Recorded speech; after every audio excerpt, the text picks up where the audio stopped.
Okay friends, ఈరోజు మన topic పౌర్ణమి. పౌర్ణమి అనగానే పౌర్ణమి అంటే మనం వెన్నెల గురించి మాట్లాడుకుంటాం.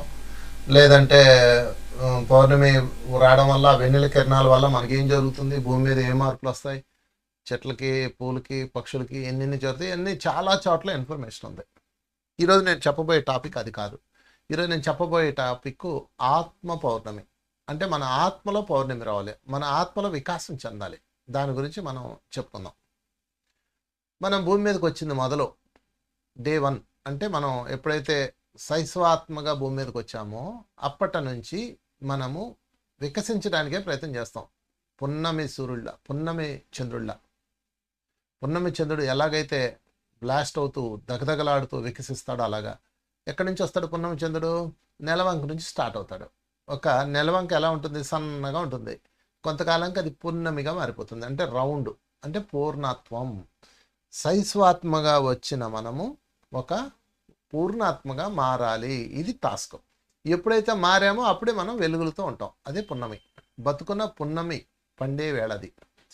సో మనం అలా ఉండాలంటే కొన్ని రూల్స్ పాటించాలి, కొన్ని విధానాలు నేర్చుకోవాలి, కొంతమంది గురువుల యొక్క జ్ఞానామృతాన్ని గ్రోలాలి. అప్పుడే మనం ముందుకెళ్తాం. లేదంటే అక్కడ వేసిన కొంగలు అక్కడే ఉంటుంది. కనుక ఈరోజు మనం చెప్పుకుందాం. కొన్ని పాయింట్స్ చెప్తాను మీకు. మొత్తం 7 పాయింట్స్ చెప్తాను. బతుకున పున్నమి పండాలంటే, మీరు పూర్ణత్వాన్ని సాధించాలంటే అనేక విషయాలను సేకరించి ఒక 7 పాయింట్లుగా మార్చి నేను మీకు అందిస్తున్నా. సో అందులో మొట్టమొదటిది, ముందు ఒక లైన్లో చెప్పేస్తాను అన్నిటికీ. మొట్టమొదటిది అంటే మనం చేయాల్సిన రూల్స్ అనమాట, మనం పెట్టుకోవాల్సిన రెజల్యూషన్స్ అనమాట. సో అందులో మొట్టమొదటిది, మీ ఉద్దేశాలను దాచిపెట్టండి. Rule number 1. మీకు ఎన్నో ఉద్దేశాలు ఉంటాయి, అవన్నీ దాచిపెట్టాలి. అసలు మాట్లాడకూడదు. మీ లోపల ఏ ఉద్దేశం ఉందో దాన్ని దాచిపెట్టాలి. ఎట్టబడితే అటు మాట్లాడకూడదు. రెండోది, వాదనలతో కాదు చేతలతో గెలవాలి. Rule number 2. రూల్ నెంబర్ 3, నిజాయితీలో ఉదారతలో ఎంపిక చేసుకోవడంలో జాగ్రత్తగా ఉండాలి. అంటే ఎక్కడ పడితే అక్కడ నిజాయితీగా, ఎక్కడ పడితే అక్కడ ఉదారత్వం ఉండకూడదు. అంటే వీటన్నిటి గురించి నేను మళ్ళీ చెప్తాను. ముందు పాయింట్స్ చెప్తాను, 7 పాయింట్లు. తర్వాత 4వది, అవతల వారి దయను, కృతజ్ఞతను ఆశించకండి. ఎట్టి పరిస్థితులు కూడా దయను, కృతజ్ఞత ఆశించకండి. తర్వాత బలహీనతను శక్తిగా మార్చుకోండి. ఎందుకంటే ప్రతి ఒక్కరికి బలహీనత ఒకటి ఉంటుంది, ఏదో బలహీనత ఉంటుంది. దాన్ని శక్తిగా మార్చుకోవాలి. శక్తి ఎక్కడి నుంచి రాదు, మీ శక్తే బలహీనతగా మారింది, దాన్ని మళ్ళీ మీరు శక్తిగా మార్చుకోవాలి. తర్వాత 6వది, మిమ్మల్ని మీరు కొత్తగా సృష్టించుకోండి. 6వ పాయింట్, మిమ్మల్ని మీరు కొత్తగా సృష్టించుకోవాలి ఎప్పటికప్పుడు. తర్వాత 7వ పాయింట్, నిరాకారులుగా తయారవ్వండి. ఇవి మిత్రులారా 7 పాయింట్లు. ఈ 7 పాయింట్లు బాగా నోట్ చేసుకోండి. ఒక్కొక్క దాని గురించి మనం విస్తారంగా చెప్పుకుందాం. ఇందులో మొట్టమొదటి పాయింట్, నిజాయితీగా, ఉదారతలో మనం మన జీవితాన్ని మార్చుకుంటూ వెళ్తున్నప్పుడు చాలా దెబ్బలు తింటాం. ప్రతి గురువు ఆత్మ వికాసం పొందేటప్పుడు ఎన్నో దెబ్బలు తింటాడు, ఎన్నో అవమానాలు పొందుతాడు. గురువులకి అవమానాలు బహుమతిగా ఇస్తారు ప్రజలు. అందుకని మనం ఏం చేయాలంటే వాళ్ళ యొక్క జీవిత అనుభవాల నుంచి మనం పాఠాలు నేర్చుకోవాలి. సో మళ్ళీ మొదటి నుంచి చూద్దాం. మొట్టమొదటిది, మీ ఉద్దేశాలను దాచిపెట్టండి. మీకు ఉద్దేశం ఉంటుందండి లోపల. ఆ ఉద్దేశాన్ని మీరు ఎప్పుడు దాచిపెట్టాలి, గుప్తంగా ఉండాలి. మీ ఉద్దేశం ఏంటి, అసలు ఏం చేయాలనుకుంటున్నారు, ఏం చేయబోతున్నారు? నేను ఇప్పుడు చెప్తున్నాను ఆధ్యాత్మిక కోణంలో చెప్తున్నాను, ఆధ్యాత్మిక ప్రపంచానికి. సో ఈ ఉద్దేశాన్ని ఎప్పుడైతే మీరు ఓపెన్ చేశారో అప్పుడు ఆటోమేటిక్గా మీరు ఇతరుల మెదడులోకి వెళ్ళిపోతారు. ఇతరుల యొక్క ఆలోచనల స్రవంతిలో మీరు లాక్ అయిపోతారు. మీ ఉద్దేశం ఏంటో మీకు కూడా తెలియకూడదు. అట్లా ఉండాలి, అంత గుమ్మనంగా ఉండాలి. ఎంత గుమ్మనంగా ఉంటే అంత మంచిది ఉద్దేశాల్లో. అందుకని మీ ఉద్దేశాన్ని ఎప్పుడు లాక్ చేయండి. నిజాయితీ పరులకి కేర్ ఆఫ్ అడ్రస్ లాగా ప్రవర్తించకండి. సో ఉద్దేశము అంటే ఏంటి? ఉద్దేశం అంటే మన యొక్క ప్రణాళిక, మన జీవితము, మన యొక్క గైడెన్స్, మనం ఏమి ఎంపిక చేసుకుంటున్నాం, ఏం చేయబోతున్నాం, అన్నీ ఎలా ఉండాలి? మీరు గుమ్మనంగా ఉండాలి. అసలు వాటిని దాచిపెట్టాలి. ఊరికే తెల్లరేసి పంచుతూ ఉండకూడదు. సంకల్పం వేరు. మళ్ళీ మీరు ఒక సంకల్పం పెట్టి ఇది నెరవేరాలని చెప్తారు. ఫర్ ఎగ్జాంపుల్, మనం ఒక క్షేత్రం తయారు చేయాలి అందరూ చెప్తాం. ఆ క్షేత్రం ఏ ఉద్దేశంతో చేస్తారో చెప్పకూడదు. అది మీకు మాత్రమే. పూర్ణత్వానికి ఈ రూల్స్ అనమాట. మీరు వికసించాలంటే ఈ రూల్స్ ఇవి. అదేంటండి మనం దాచిపెడితే ఎలాగండి, అందరికి చెప్పాలి కదండి అంటే, సంకల్పాలు చెప్పచ్చు, విశ్వానికి సంబంధించి చెప్పచ్చు, కానీ మీ ప్రణాళిక మాత్రం చెప్పకూడదు. మీ ప్రణాళిక నీకు, నీ అంతర్యామికి, నీ పూర్ణాత్మకి, ముగ్గురికే తెలియాలి, ఇంకెవడో తెలియకూడదు. లేదా నీకు బాగా బాగా బాగా క్లోజ్గా ఉన్న గురువులు, అంటే బాగా నమ్మిన గురుతత్వంలో, గురుస్థానంలో, హయ్యర్ డైమెన్షన్లో ఉన్న వాళ్ళకి చెప్పచ్చు. అర్థమైందండి? కనుక మనం ఎప్పుడు వికసిస్తామో, ఎప్పుడు మీరు గుర్తుపెట్టుకోండి, ప్రతిసారి వికసిస్తూనే ఉంటాం, మళ్ళీ మసకబారిపోతూనే ఉంటాం. వీటన్నిటి కారణం ఏంటంటే మనం మన ఉద్దేశాలు చెప్పారేస్తుంటాం. మాట్లాడితే చాలు, నేను అది చేస్తాను ఇది చేస్తాను అంటారు, కొంతకాలానికి ఏమీ చేయలేరు. ఎందుకు చేయలేరు?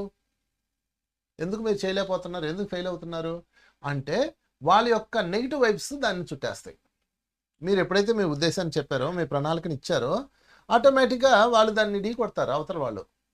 గుర్తుపెట్టుకోండి, మీరు ఒక మంచి పని చేసి ఒక స్టెప్ ముందుకెళ్తే మిమ్మల్ని 10 స్టెప్ లాగడానికి రెడీగా ఉంటారు అందరూ. అదొక బ్యాచ్ ఉంటారు అంతే, వాళ్ళ పని అది. క్రికెట్ బాల్ని కొట్టినప్పుడు 11 మంది ఆపుతారా ఆపరా? నీకు సహకరిస్తారా గ్రౌండ్లో? చెప్పండి. మీరు క్రికెట్ ఆడుతున్నప్పుడు నువ్వు 6 కొట్టాలా 4 కొట్టాలా అనేది నీకే తెలియాలి, వాళ్ళకి తెలియకూడదు. నీకో బ్యాట్స్మెన్ తెలియాలి, అంతవరకే. మీరు తగుదనమ్మా అని నేను 6 కొడుతున్నాను రెడీగా ఉన్నాను అంటే అందరూ బ్యాక్కి వెళ్ళిపోతారు. అందుకే అవతల కెప్టెన్ ఏం చేస్తాడంటే, మీరు 6 కొడతారా 4 కొడతారా సింగిల్ తీస్తారా వాడికి తెలియదు కదా, అందుకని ఇద్దరిని ముందుకి, ముగ్గురిని వెనక్కి, నలుగురిని, ఆ ప్లేయర్ ఆ గేమ్ని బట్టి వాళ్ళు మారుస్తుంటారు, పొజిషన్స్ మారుస్తుంటారు. చూసారా? మీరు ముందే ఉద్దేశం చెప్పేసి అట్లా మీ యాంటీ ఎలిమెంట్స్ ఏం చేస్తాయి చెప్పండి మిమ్మల్ని. అందుకని పదే పదే మీ ఉద్దేశం చెప్పకూడదు, మాట్లాడకూడదు, ఎవరికి తెలియకూడదు, అంతే. నీ ఉద్దేశం ఏంటి? నీ హృదయంలో ఉండాలి, విశ్వానికి సంబంధించిన పని చేయబోతున్నావు, స్ట్రాంగ్ ఉండాలి. నాకు ఒక మిత్రుడు ఉన్నాడు, వాడు నేను అది చేసేస్తాను ఇది చేస్తానని 10 ఏళ్ళ నుంచి చెప్తానే ఉన్నాడు, ఏది చేయలేకపోతున్నాడు. ఎందుకంటే వాడి ఉద్దేశం చెప్తాడు, చెప్పగానే ఎవడో ఒకటి దానికి అడ్డు వస్తాడు. మీరు ఏం చేయాలనుకుని చేసేయాలి, అంతే. బాగా ఆత్మీయులతో మాత్రమే పంచుకోవాలి అవి, ఎందుకంటే ఎవరో ఒకరితో మనం షేర్ చేసుకొని డిస్కస్ చేయాలి కాబట్టి. కనుక పున్నమి వికసించాలి అంటే, మీ హృదయంలో చైతన్యవంతులుగా మీరు మారాలి అంటే, మొట్టమొదటిగా ఉద్దేశాన్ని దాచిపెట్టండి. That's all. రెండో పాయింట్ చెప్తాను, వాదనలతో కాదు మీ చేతలతో గెలవండి. మీ చేతలతో అంటే ఊరికే వాదించకండి, అనవసరం మాట్లాడడం. నేను పొడి చేస్తాను, నేను చింపేస్తాను, నేను చూడుగో, వన్స్ అప్ అనే టైం, అవన్నీ చెప్పకండి. After 1 year I will be king, ఇవన్నీ కూడా చెప్పకండి. అసలు నువ్వు కరెక్ట్ కాదు, నేనే కరెక్టు, నేను చేస్తుంది కరెక్టు. ఎవరు వాదించాలి? మీరు ఏమనుకుంటున్నారు? వాదించడానికి సిద్ధంగా ఉన్నవాడు మీరు వినడానికి సిద్ధంగా లేడన్న విషయం గుర్తుపెట్టుకోండి. వాడు అసలు వెండో. మీరు ఎవరితో వాదిస్తారు? వాదనే వద్దు. వాదిస్తున్నారు అంటే మీరు చెప్పేది వినడానికి వాళ్ళు సిద్ధంగా లేరు. మీరు ఎందుకు వాదించాలి? మరి ఏం చేయాలండి? మీ చేతలతో గెలవండి. నువ్వేం చేయాలనుకుంటే చేసాయి. వాడు ఏం చేయాలో వాడు చేస్తారు, అది వేరే విషయం. ఎప్పుడైతే వాదిస్తూ ఉన్నారో మీ ఎనర్జీ లాస్ అయిపోతారు. మీరు ఫర్ ఎగ్జాంపుల్ ఏదో ప్రోగ్రాంలో నేను ప్రోగ్రామ్ క్లాస్ చెప్తున్నాను, మధ్యలో ఒకడు లెగుస్తాడు. ఒక్కొక్కరు ఒక్కో మనస్తత్వాలు ఉంటారు, అందరూ ఎందుకు ఉండాలి, ఒకలా ఉంటారు కదా. వాడు ఏదో నచ్చదో. ఏదో క్లాసులో చెప్తూ పెళ్ళాము అన్నాను. మీరు పెళ్ళాము అన్న పదం వాడతారేంటి? పెళ్ళాం అన్న పదం వాడకూడదు, భార్య అన్న పదం వాడాలి అన్నాడు. నేను వాడితో వాదిస్తూ కూర్చున్నాను అనుకో, నిజంగా పెళ్ళాం అన్న పదం తప్ప కాదు కదా. భార్య అన్న పదం రైటే, పెళ్ళాం అన్న పదం రైటే, మొగుడు అన్న పదం రైటే, అయ్యేం బూతు మాటలు కాదు కదా. అలాగే వాడితో వాదిస్తూ కూర్చున్నాం అనుకో, ఇంక మన ఎనర్జీ లాస్ అయిపోతాం, ఇంక నీ ఎనర్జీ అంతా అటు తిరిగిపోతుంది. అందుకని అతనితో అలా చూసి ఎస్ గ్రేట్ చెప్పలు కొట్టండియా అన్నాను, అంతే. మళ్ళీ నేను పెళ్ళామని అన్నాను. వాడు నా మాట వినడానికి సిద్ధంగా లేడు, మనం వాడి మాట ఎందుకు వినాలి? ఏమైనా తప్పులు ఉంటే మనం సరి చేసుకుంటాం, అది వేరే విషయం. కనుక మీరు వాదన చేయకండి. శాకాహారులు మెయిన్, ఎక్కువగా మాంసాహారులు శాకాహారుల మధ్య వాదనలు నడుస్తూ ఉంటాయి. మీ ఇంట్లోనే మీరు మాంసాహారం మానేసి శాకాహారులుగా అయ్యారు, వేరే వాళ్ళు ఉంటారు మీ ఇంటికి వస్తారు, ఏముంది ఎందుకు మానేసావు మాంసం తినవా? అయ్యో ఎందుకు మానేసావు? ప్రోటీన్స్ ఏమైపోతాయి, ఈ లోకం అంతా ఏమైపోద్ది, ఇవన్నీ చెత్తవాగుడు వాగుతూ ఉంటారు. వాళ్ళతో మీరు వాదించకూడదు. మీరు గ్రేట్ అండి, అంతే, మీరు కరెక్టే అన్నాళ్ళు, అంతే, మీరు కరెక్ట్ అండి, మాకేం తెలియదు రండి, అయిపోయింది కదా. వాడి దగ్గర ఓడిపోతే నష్టం ఏంటి మనకి? వాడెవడు మార్కులు వేయడానికి మనకి? అసలు వాదించకండి. వాదించారా మీ ఎనర్జీ లాస్ అవుతుంది. డిస్కస్ చేయొచ్చు. మళ్ళీ వాదించడం వేరు, చర్చించడం వేరు. చర్చించడం అంటే ఏంటి? ఇది చేస్తే ఇది వస్తుందా? వస్తుంది. నేను అప్పుడు చేశాను. అవును అదే వచ్చింది. ఇలా వచ్చింది. ఇలా ఒక చర్చా వేదిక. చర్చా వేదిక రైట్. వాదన వేదిక అంటే దరిద్రం కొట్టలేదు. కనుక ఎప్పుడు మీరు వాదించి గెలవద్దు. గెలిచిన ఆ గెలుపు శాశ్వతం కాదు. అందుకని మనం ఏం చేయాలంటే చేతల్లో చూపించాలి. నేను అది చేస్తాను ఇది చేస్తానని వాదించద్దు. మీరు ఏం చేస్తారో చేతల్లో చూపించండి. చేతలో అంటే యాక్టివిటీస్ అనమాట. సో అది రెండో పాయింట్. మూడో పాయింట్లోకి వెళ్ళిపోదాం. నిజాయితీని ఉదారతను జాగ్రత్తగా ఎంపిక చేసుకోవాలి. చాలా ఇంపార్టెంట్ పాయింట్ అండి ఇది. నిజాయితీ ఉదారత అంటే మనం అంతా నిజాయితీగా ఉండాలనుకుంటారు. నిజాయితీగా ఉన్నవాడి దగ్గర నిజాయితీగా ఉండాలి. నిజాయితీగా లేని వాడి దగ్గర ఎట్లా ఉంటారు మీరు నిజాయితీగా? కృష్ణుడు కర్ణుడి దగ్గర నిజాయితీగా ఎందుకు లేడు? దుర్యోధన దగ్గర నిజాయితీగా ఎందుకు లేడు? భీష్ముడి దగ్గర నిజాయితీగా లేడు కృష్ణుడు. ద్రోణాచార్యుడి దగ్గర నిజాయితీగా లేడు. ముఖ్యంగా భీష్ముడు, ద్రోణాచార్యుడు, కర్ణుడు ఈ ముగ్గురు దగ్గర నిజాయితీగా లేడు కృష్ణుడు. నిజంగానే లేడు. ఎందుకు లేడు అంటే వాడి నిజాయితీగా లేడు కదా. వాడు ధర్మంలో ఆడున్నాడు. మళ్ళీ అర్జునుడి దగ్గర నిజాయితీగా ఉన్నాడు. ధర్మరాజు దగ్గర నిజాయితీగా ఉన్నాడు. చూసారా? అంటే మనం అర్థం చేసుకోవాల్సిన పాయింట్లు ఏంటంటే నిజాయితీ అండ్ ఉదారత. ఉదారత కూడా ఇంపార్టెంట్. ఉదారత అంటే మనం ఇచ్చేయడం అనమాట. దానం, లేకపోతే మనం వాళ్ళని యాక్సెప్ట్ చేయడం, లేకపోతే క్షమించేయడం, ఇట్లాంటివి కొన్ని ఉంటాయి. అవి కూడా జాగ్రత్తగా ఎంపిక చేసుకోవాలి. ఉంది కదా అని అందరినీ క్షమించేస్తూ అందరినీ లవ్ చేస్తూ వెళ్ళిపోతారా మీరు? అట్లా ఉండకూడదు. మీ చైతన్యం డ్యామేజ్ అయిపోతుంది. అందుకని నిజాయితీ అండ్ ఉదారత రెండూ కూడా జాగ్రత్తగా ఎంపిక చేసుకోవాలి. ఇది కీ పాయింట్. అందరితో నిజాయితీగా ఉండకూడదు, అందరితో ఉదారతగా ఉండకూడదు. ఉదారత అందుకునే స్థాయి వాడికి ఉందా లేదా చెక్ చేయాలి. నిజాయితీ అందుకునే స్థాయి వాడికి ఉంది. ఇప్పుడు శిశుపాలుడు ఉన్నాడు. శిశుపాలుడి దగ్గర కృష్ణుడు ఎందుకు ఉదారతతో లేడు? వేసి పారేశాడు లేదా? చెప్పండి. అంటే మనము ఎవరి దగ్గర ఉండాలో వాళ్ళ దగ్గర ఉండాలి. నిజాయితీని అర్థం చేసుకునేవాళ్ళు, నిజాయితీగా ఉండేవాళ్ళు, నిజాయితీ విలువ తెలిసిన వాళ్ళు నిజాయితీగా ఉండాలి. ఉదారతతో ఉండేవాళ్ళు, ఉదారత గురించి తెలుసుకున్న వాళ్ళు, ఉదారత యొక్క వాల్యూ తెలిసిన వాళ్ళు ఉదారంగా ఉండాలి. చాలామంది ఏం చెప్తారంటే నేను అసలు అబద్ధం ఆడినండి, ఇక్కడ ఏమనిపిస్తే ఇక్కడ అది అంటానండి, ఇక్కడ ఏంతో వస్తే ఇక్కడ మాట్లాడతానండి, నా లోపల ఏది దాచుకోనండి, ఇవన్నీ డైలాగులు చెప్తారు. వాళ్ళు ఎవరు? పూర్ణాత్మ ఎవరు? ఒక ఆత్మ అంతే. అదేంటండి నిజాయితీగా ఉండాలి కదండి అంటారు. ఉండకూడదు. ఎక్కడ ఉండాలి అక్కడ ఉండాలి. ఎంత ఉండాలి అంత ఉండాలి. అంటే ఫర్ ఎగ్జాంపుల్ నన్ను ఒక మేడం అడిగింది, ఏమండి మీరు నిజాయితీగా ఉండద్దు అంటున్నారు, మరి అబద్ధాలు చెప్పాలా అండి అంటుంది. నేను అసలు అబద్ధాలే మాట్లాడినండి అందే. సరే, ఇప్పుడు మీ పాప వచ్చింది, చిన్న పాప ఉంది వాళ్ళకి. మీ పాప వచ్చి నేను ఎలా పుట్టాను అని అడిగింది. మీరు నిజాయితీగా చెప్తారా? చెప్పగలరా? చెప్పలేం కదా. ఆ పాపకు అర్థం కాదు కదా, చిన్న పాప, దానికి ఏం అర్థం అవుతుంది? అందుకని ఏం చెప్తాం? నిన్ను దేవుడు ఇచ్చాడమ్మా, కడుపులోంచి వచ్చావమ్మా అని చెప్తాం. అంతేగాని సైన్స్ అంతా చెప్తారా? ఆ పిల్లకి అర్థం కాదు కదా. అర్థం కాని వాడికి చెప్పి ఏం ప్రయోజనం? అందుకని అక్కడ మీరు నిజాయితీ ప్రదర్శించకూడదు.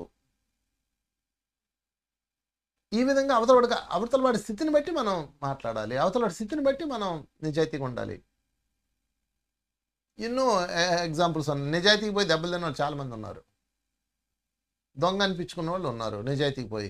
కనుక గుర్తుపెట్టుకోండి, నిజాయితీ అండ్ ఉదారత విషయంలో జాగ్రత్తగా ఎంచుకోండి. అంటే నేను వద్దని చెప్పట్లా, జాగ్రత్తగా ఎంచుకోవాలి. అవేర్నెస్తో ఎంపిక చేసుకోవాలి ఈ నిజాయితీ ఉదారతలో. అది మూడో పాయింట్.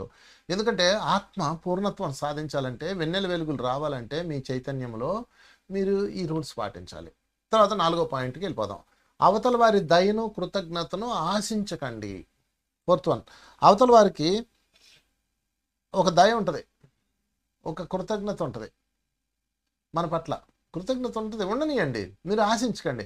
ఎక్స్పెక్టేషన్లోకి వెళ్ళారా మీ పని, మన పని అయిపోయినట్టే. ఎందుకంటే వాళ్ళు ఆ కృతజ్ఞత ఉండాలి అనుకొని మీరు చేశారనుకోండి, వాళ్ళు లేరు అనుకోండి, మీకు ఎంత బాధ వస్తుంది తెలుసా? ఇంకోటి దయ. అవతల వాళ్ళు మన దయతో చూడాలి, ప్రేమతో చూడాలి అని మీరు అనుకున్నప్పుడు అవి రావు కదా. రానప్పుడు ఏమవుతుంది? మీకు బాధ కదా వస్తుంది. అందుకనే దీన్ని కృష్ణుడు ఎంత బాగా చెప్పాడంటే, కర్మణ్యే వాధికారస్తే మా ఫలేషు కదాచన. ఏ కర్మం చేయాలో అది చేయి, ఏ ఫలితం రావాలో అది వస్తుంది అన్నాడు. ఇంకా కృతజ్ఞత ఏంటి? దయ ఏంటి?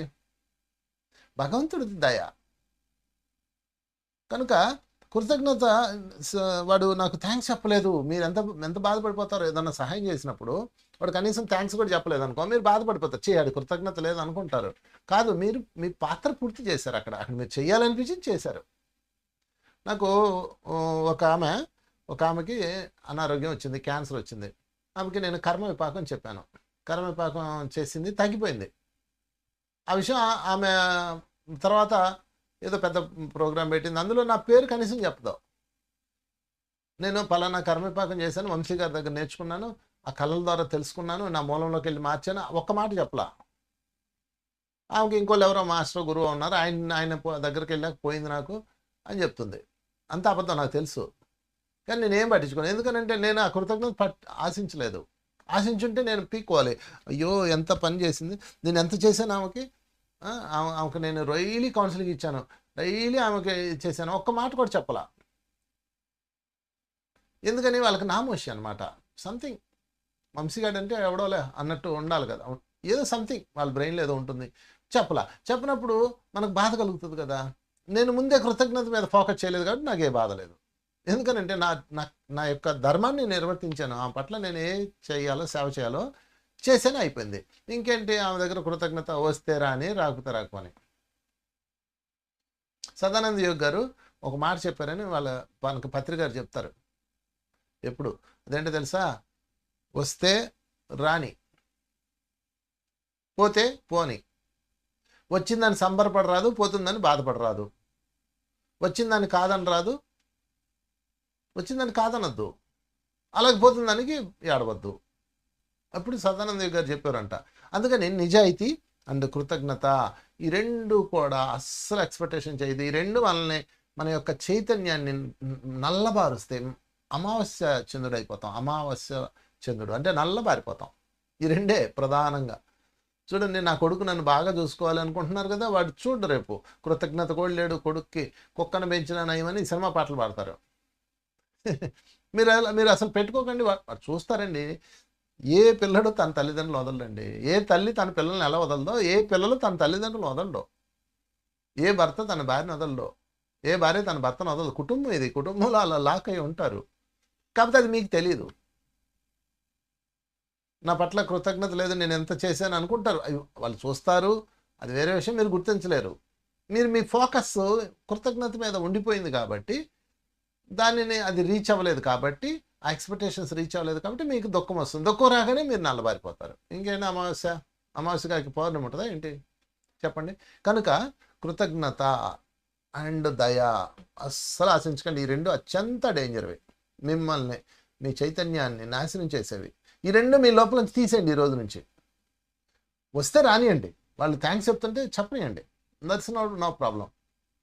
తర్వాత పాయింట్లోకి వెళ్ళిపోదాం.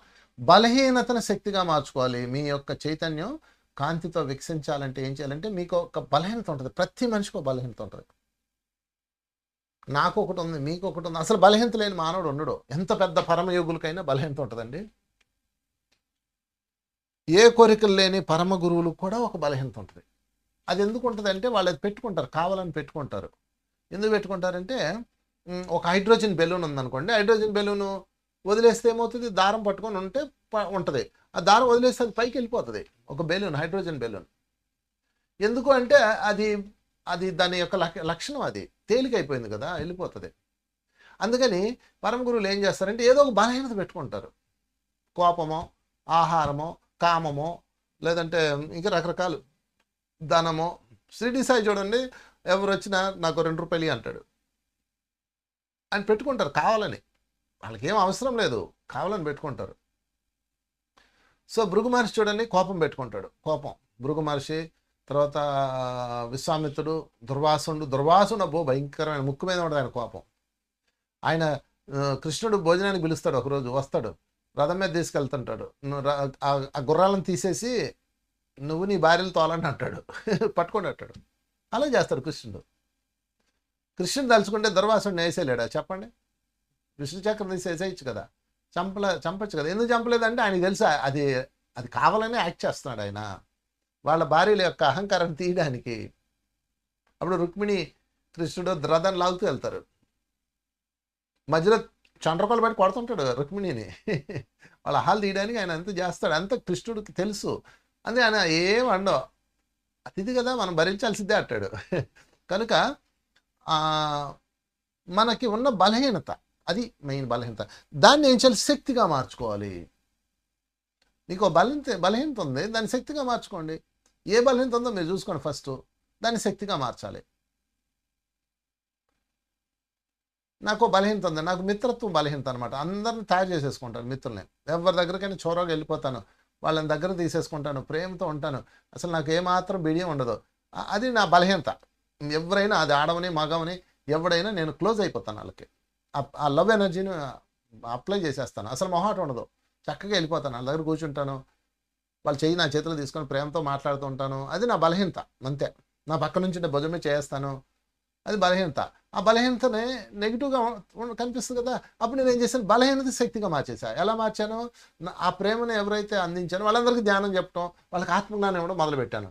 స్నేహితులు అయ్యారు, ఆత్మజ్ఞానులు అయ్యారు, ఇంకేముంది, వాళ్ళు మిత్రులు అయిపోతారు, ఆత్మమిత్రులు అయిపోతారు. ఎవరితో అయితే నేను అలా స్నేహంగా ఉన్నానో వాళ్ళందరూ ఆత్మమిత్రులు అయిపోయారు, ఆత్మజ్ఞానులు అయిపోతారు. నా దగ్గర ఉన్న జ్ఞానం అంతా పంచుతాను వాళ్ళకి. సరే, అంటే నా బలహీనతని శక్తిగా మార్చేశాను. మీకు తిండి బలహీనత, తిండి బాగా తింటారు అనుకోండి, మీరు హోటల్ పెట్టేయండి అంతే. శాకాహార హోటల్ పెట్టేయండి, అందులో రుచులు కనిపెట్టండి, ఇంకా ఇంకా ఇంకా తయారు చేయండి. ఓకే, ఒక్కొక్కరికి ఒక్కొక్క బలహీనత ఉంటుంది. ఇంకా నేను భౌతికంగా వెళ్ళొద్దు, ఆధ్యాత్మికంగా చెప్పుకుందాం. ఒక బలహీనత ఉంటుంది కొంతమందికి, ఊరిగా వాగుతూ ఉంటారు. నాకు చాలామంది కనపడతారు, నేను అందరినీ గురువులుగా తయారు చేయడమే నా మోటో అనమాట. అందుకే సద్గురుస్ మూమెంట్ అని పెట్టాను ఒక ఆర్గనైజేషన్. ఇందులో అందరు గురువుల్ని ట్రైనింగ్ ఇచ్చే ఒక ఫ్యాక్టరీ ఇది. గురువులు తయారు చేసేయడమే నా పని.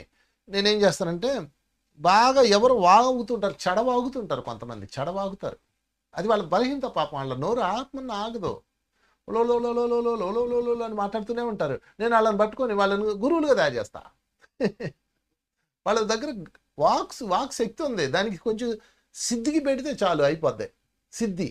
ఆ సిద్ధి ఎట్ట పెట్టాలో నాకు తెలుసు, వాక్ సిద్ధిని పెట్టడం నాకు తెలుసు, అది ఎలా సాధింపు చేయాలో నాకు తెలుసు. నేను వాళ్ళకి ఆ గైడెన్స్ ఇచ్చేస్తాను. వాళ్ళని పట్టుకొని నేను కాల్చుకు తింటా, నువ్వు ఇలా చేయాలి, ఇలా చేయాలి, ఇలా ఉండాలి, అలా ఉండాలి అంతే. వాళ్ళు కొన్ని రోజుల్లో అద్భుతమైన, వాళ్ళు ఇట్లా ప్రవహిస్తున్న వాక్కు ఇట్లా ప్రవహించి అద్భుతమైన గురువులు అయిపోతారు. ఎంతమంది తయారయ్యారు తెలుసు నా దగ్గర. వాళ్ళు ఈరోజు నాకన్నా అద్భుతంగా మాట్లాడేస్తున్నారు ఇంటర్నేషనల్ డెస్క్ల మీద. ఎంత బాగుంటుందో వాళ్ళని చూస్తే నాకు ఎంత సంతోషంగా ఉంటుందో. చూసారా, వాళ్ళలో ఉన్న బలహీనతని శక్తిగా మార్చాను నేను అంతే. అంటే మార్చే విధానం చెప్పాను, నేనే మార్చలేదు, ఎవరి శక్తితో మారుతారు. అందుకని మిత్రులారు, మీరు కూడా చూడండి, మీ దగ్గర ఏ శక్తి ఉంది. కొంతమంది దగ్గర పనిచేసే శక్తి ఉంటుంది, అది వాళ్ళ బలహీనత. 24 గంటలు పనిచేస్తూనే ఉంటారు. నేను వాళ్ళని దాన్ని శక్తిగా మార్చుకోండి అంటాను. వాళ్ళు ఆర్గనైజర్ అయిపోతాడు, బ్రహ్మాండమైన ఆర్గనైజరు. కొంతమంది రాయడం వాళ్ళ బలహీనత, చదవడం వాళ్ళ బలహీనత, వినడం వాళ్ళ బలహీనత. రకరకాల మనుషులు, రకరకాల బలహీనతలు ఉంటాయి. అందుకని మీలో ఉన్న బలహీనత ఏంటి, ఫస్ట్ స్కాన్ చేయండి. నాలో ఒక బలహీనత ఉంది, దాన్ని శక్తిగా మార్చండి అంతే. కొన్నాళ్ళు చూడండి, మీరు ఎంత అద్భుతంగా తయారైపోతారు, మీ చైతన్యం వికసిస్తూ వెళ్తుంది శక్తిగా మార్చినప్పుడు. శక్తిగా ఎలా మార్చాలి అంటే, మీ బలహీనతను లోకానికి ఉపయోగపడేలా చేయాలి, మీకు ఉపయోగపడేలా చేసుకోవాలి. మీకు ఉపయోగపడాలి, లోకానికి ఉపయోగపడాలి, ధర్మం అయింది అయి ఉండాలి, అప్పుడే శక్తిగా మారిపోతుంది. ఓకే అండి, తర్వాత పాయింట్లోకి వెళ్ళిపోదాం. 6వ పాయింట్, మిమ్మల్ని మీరు కొత్తగా సృష్టించుకోండి. 6th వన్, మిమ్మల్ని మీరు కొత్తగా సృష్టించుకోండి. అక్కడున్న మీరు ఒకలా ఉన్నారు, ఇక్కడున్న మీరు ఇంకోలా ఉండాలి. కొత్తగా సృష్టించాలి. ప్రతిరోజుకి కొత్తదనం ఉండాలి, ప్రతి వారానికి కొత్తదనం ఉండాలి, ప్రతి నెలకి కొత్తదనం ఉండాలి, ప్రతి సంవత్సరానికి కొత్తదనం ఉండాలి. నేను ఎప్పుడో మొదలుపెట్టాను ఈ ప్రొఫెషను, ఆధ్యాత్మిక ప్రచారకుడిగా వచ్చాను. 24 సంవత్సరాలు దాదాపు అవుతుంది, 24-20 సంవత్సరాలు. ఫస్ట్లో ఏం చెప్పాను సబ్జెక్టు, ఈరోజు ఏం చెప్తున్నాను. ఎన్ని కొత్తదనాలు సృష్టించుకుంటూ వచ్చాను, ఇంకా నేను ఇంకేం కొత్తదనాలు ఉన్నాయా అని ఎతుకుతూ ఉంటాను. మిమ్మల్ని మీరు మార్చాలి కొత్తదనంగా, లేకపోతే ఏమవుతుందంటే మీరు అవుట్డేట్ అయిపోతారు. అవుట్డేట్ అయిపోతే మీకు నల్ల కాంతులు వచ్చేస్తాయి, డిప్రెషన్కి వెళ్ళిపోతారు. అందుకని ప్రతిరోజు కొత్తదనంగా సృష్టించుకోవాలి. మిమ్మల్ని మీరు గుర్తుపెట్టుకోండి, పక్కోని కాదు, మిమ్మల్ని మీరు కొత్తగా సృష్టించాలి. నిన్న అయిపోయిందిలే, నిన్న అలా చేసామా, అయిపోయిందా, ఓకే ఈరోజు ఎలా చేద్దాం, ఇంకో కొత్త విధానం. దీనికి మహాతర్ బాబాజీ ఏమంటారు తెలుసా, దిగజారినప్పుడల్లా ఉన్నత శ్రేణి పర్వతాలు ఎగబాకుతున్నట్లు భావించండి అంటాడండి. ఎంత అద్భుతమైన పదం, నాకు భలే నచ్చింది ఇది. అయ్యో నేను అలా చేశానా అని బాధపడద్దు, అది దిగజారడం. దిగజారినప్పుడల్లా ఉన్నత శ్రేణి పర్వతాలు, ఉన్నత శ్రేణి అంటే పెద్ద పర్వతాలు, ఎగబాగుతున్నట్టుగా భావించండి అంటాడు. అంటే నేను జారిపోలా, ఒక మెట్టు ముందుకెళ్ళాను. అది తెలుసుకున్నావంటే ముందుకెళ్ళావు. తెలుసుకోలేదంటే దిగజారాను అని తెలుసుకోలేదంటే నువ్వు ఎప్పటికీ ఎక్కవు. ఓహో, నేను తప్పు చేశానా, నేను కర్మం చేశానా అని తెలుసుకున్నావు అనుకో, నువ్వు నువ్వు ఎగబాకుతున్నావు. ఒక ఒక ఉన్నతమైన శిఖరాలు ఎగబాకుతున్నావు నువ్వు. గుర్తుపెట్టుకోండి. మొన్న ఎవరో నాతో అన్నాడు, ఏమండి మీ బ్యాచ్తో మీరంతా క్షమాపణ అంటారు, తర్వాత నేను పశ్చాత్తాపం చెందుతున్నాను అంటారు, అది అది అది అది కరెక్టేనా అని అడిగాడు. ఎందుకు కరెక్ట్ కాదని అడిగా. ఎందుకు కరెక్ట్ కాదు? నువ్వు దిగజారానన్న విషయం నువ్వు గుర్తించావు. గత జన్మలో నేను ఈ దుర్మార్గం చేశాను గుర్తించావు. అది ఎగబాకటం, అది ఫెయిల్యూర్ కాదు, ఉన్నత శ్రేణి. నీ అహంకానికి అడ్డు. అతను చెప్పాడు, అవునండి అది అంత సింపుల్ ఏం కాదు, నేను కర్మం చేశానని ఒప్పుకోవడం సింపుల్ కాదు. మీరు మీ బృందం భలే ఉంటారండి, అసలు ఎంత సింపుల్గా నేను గతంలో ఇలా చేశాను అని పశ్చాత్తాపం ఎంత బాగా చెప్తారో, నేను అలా చెప్పలేకపోతున్నానండి అన్నాడు. నువ్వు ఇంకా మోసుకుంటున్నావు, నువ్వు అడ్డుగా ఉన్నావు. అందుకని ఫస్ట్ నువ్వు సృష్టించుకో కొత్తగా. నిన్న అయిపోయింది, ఓకే, నిన్న దాని మీద బాధపడకూడదు, మళ్ళీ కొత్త దాన్ని సృష్టించాలి. కనుక 6వ పాయింట్, మిమ్మల్ని మీరు కొత్తగా సృష్టించుకోండి. ఇక లాస్ట్ పాయింట్ 7వది, నిరాకారులుగా తయారవ్వండి. నిరాకారులుగా, ఎంత బాగుందో చూడండి పదం, నిరాకారుడు. భగవంతుడు ఎవరు తెలుసా? నిరాకారుడు. అంటే లేదు, ఆకారుడు అంటే ఉంది. ఆకారం, నిరాకారము అంటే ఇలా కాదు, పదాన్ని విడదీస్తే వేరే అర్థం వస్తుంది. నిరాకారం అంటే మీరు అన్నింట్లో ఉండాలి, ఎందులో ఉండకూడదు. అన్నీ చెయ్యాలి, ఏది మీరు కాకూడదు. మీకు ఒక ఆకారం ఉండకూడదండి, అంతే. మీకు ఒక స్టాంప్ ఉండకూడదండి, మీకు ఒక ముద్ర ఉండకూడదండి, మీరు ఫలానా అని అనుకోకూడదండి. మీకు మీరే కొత్తగా ఉండాలండి. ఒక ఆకారాన్ని సృష్టించకండి. ఇదిగో నేను ఇది అన్నారంటే మీరు అక్కడ ఆగిపోయినట్టే. ఇంకా చైతన్యం ఎక్కడ వికసిస్తుంది? ఇంకా పౌర్ణమి ఎప్పుడు వస్తుంది? మన జీవితంలో వెలుగులు ఎప్పుడు వస్తాయి? అందుకని ఒక ఆకారానికి రాకండి. ఇంకా చెప్పాలంటే ఇతరుల యొక్క ఆలోచనలో కూడా మీరు ఉద్దేశంలో, ఇతరుల యొక్క ఆలోచనలో కూడా మీరు బందీ అవ్వకూడదు. ఓహో, వాడు ఎలా ఉంటాడు అనుకునేలోపు ఇంకోలా ఉండాలి. మీకు పరమ గురువులు అందరూ చూడండి, వాళ్ళు ఇలా ఉంటారు అనుకునేలోపు ఇంకోలా కనపడతారు, అలా ఉంటారు అనుకునేలోపు ఇంకోలా ఉంటారు. అంటే మీ ఆలోచనలో కూడా వాళ్ళు బందీ అవరు. అంటే నిరాకారులు అంటే మీరు దేనికి లాక్ అవ్వకూడదు. లాక్ అయ్యారా ఆకారం వచ్చేస్తే. అది స్నేహం విషయంలో అవ్వచ్చు, ఇంకోటి ఎక్సెట్రా పనుల విషయంలో అవ్వచ్చు, దేనిలో అయినా కానీ. ఇప్పుడు నేనున్నాను, ఇదిగో ఇది చెప్తున్నాను, ఈయన ఇదే చెప్తాడు అన్నట్టు ఉండకూడదు. మళ్ళీ నేను అది మార్చేస్తాను, కొత్త కంటెంట్ తీసుకుంటాను. ఒకప్పుడు భగవద్గీత చెప్తే భగవద్గీత చెప్తాడు వంశీ, భగవద్గీత వంశీ అనేవాళ్ళు. ఆ తర్వాత నేను షిరిడి సాయికి వచ్చాను, ఓ సాయి భక్తుడు వంశీ అన్నారు. అలా దానిలోపు ఇంకొక కర్మవిపాక ప్రాజెక్టులోకి వచ్చాను. అలా మనకు ఒక ఆకారం ఉండకూడదు, వెళ్తూ ఉండాలి. ఒక ఐడి ఉండకూడదు, ప్రవహించే నదిలా ఉండాలి. అదే పూర్ణత్వం. నిరాకారుడు అంటే ఆకారం ఉన్నది, కానీ అది ఎప్పుడు కావాలంటే అప్పుడు, ఏ రూపం కావాలంటే ఆ రూపం, ఏది కావాలంటే అది మార్చేసేవాడు. భగవంతుడికి రూపం లేదని ఎవరు చెప్పాడు? అన్ని రూపాలు ఆయనయే. నువ్వు ఏ రూపంలో కావాలో ఆ రూపంలోకి వస్తాడు ఆయన, నువ్వు అనుకుంటే కాదు. సడన్గా ఆ రూపంలో వచ్చేస్తాడు, నువ్వు పట్టుకోగలగాలి. అది నిరాకారం అంటే. కనుక మిత్రులారా, మనం కూడా అలా నిరాకారులు అవ్వాలి. నిరాకారం అంటే నీ మీద ఎటువంటి ముద్ర ఉండకూడదు, లేదా నువ్వు దేనికి బందీ అయి ఉండకూడదు. అది వ్యక్తులు అవని, వస్తువు అవని, సమాజం అవని, లేకపోతే ఇంకోటవని. అది దాన్ని పొందామంతే, అయిపోయింది. అది రిలీజ్ అనమాట. ఎప్పుడైతే రిలీజ్ అయ్యావో అదే పూర్ణత్వం, అదే పౌర్ణమి.